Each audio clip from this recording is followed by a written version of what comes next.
नाजायज संबंध भाग 2। क्यों उन्हें बात करनी है? कैसी बात? मम्मी ने तो कभी अपने इस दोस्त के बारे में नहीं बताया। क्या आप इन्हें नहीं जानते थे? नहीं, कल आएंगे तब पता चलेगा। क्या बात करनी है उन्हें? कहकर राजीव उठे और अपने कमरे की ओर चल दिए। पिंटू वहीं बैठा रहा। आगंतुक जिसका नाम पापा ने अमन बताया था के बारे में सोचता रहा। कौन है, कहाँ से आए हैं, कहाँ रहते हैं, क्या बात करनी है उन्हें? पहले कभी क्यों नहीं आए? माँ ने उनके बारे में कुछ क्यों नहीं बताया? मुझसे इतने क्यों मिलते हैं? बहुत तरह के सवाल उसके दिमाग में चक्कर काट रहे थे। उधर राजीव के जहन में भी 22 बरस पहले की बातें चल रही थी। इस आगंतुक से मिलने के बाद जैसे ही उसकी पूरी जिंदगी फ्लैशबैक में चलने लगी। महिमा से उनकी शादी के 5 बरस बीत चुके थे और महिमा की गोद सूनी की सूनी थी। पहले 2 साल तो बेख्याली में गुजर गए, मगर तीसरा साल लगते लगते राजीव की माँ ने और रिश्तेदारों ने बहू को कोसना शुरू कर दिया था। माँ को पोते की मुंह देखने की जल्दी मची थी। आए दिन महिमा को लेकर कभी इस पंडित के पास तो कभी इस ओझा के पास पहुंच जाती थी। तमाम टोने टोटके करा लिए, अनेक डॉक्टरों से दवा इलाज करवा लिया, मगर नतीजा कुछ नहीं निकला। कभी कभी खिसियाकर महिमा को कोसने लग जाती थी। बांझ है, मेरे बेटे की तो तकदीर ही फूट गई। हाय, मेरा वंश कैसे बढ़ेगा? इसकी तो कोख ही नहीं फल रही। माँ की बातों से महिमा बहुत आहत होती थी। कमरे में खुद को कैद करके फूट फूट कर रोया करती थी। तब राजीव उसे बहुत दिलासा देते थे। कहते थे, महिमा, हमारी किस्मत में बच्चा होगा तो जरूर मिलेगा। अभी कौन सी हमारी उम्र निकल गई है। तुम माँ की बातों को दिल पर मत लिया करो। वो बूढ़ी हो गई है, कुछ काम धाम नहीं है तो तुम्हारे पीछे पड़ी रहती है। मगर महिमा को राजीव की बातों से राहत नहीं मिलती थी। वह खुद के बच्चे के लिए बड़ी परेशान रहती थी कि सभी सहेलियों की गोद में बच्चे खेल रहे थे। बस वही थी जो बांझ होने का कलंक लिए घूम रही थी। यह कलंक वह किसी कीमत पर हटाना चाहती थी। उन्हीं दिनों की बात है जब राजीव ने महिमा को बताए बिना एक जान पहचान के डॉक्टर से अपना चेकअप करवाया था।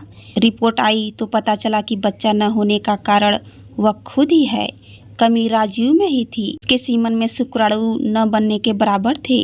रिपोर्ट देखकर डॉक्टर ने साफ कह दिया था कि वह कभी पिता नहीं बन सकता। हालांकि उन्होंने राजीव को कुछ दवाइयां भी दी थी, मगर 2 महीने के सेवन के बाद भी शुक्राणु की संख्या में कोई वृद्धि नहीं दिखी।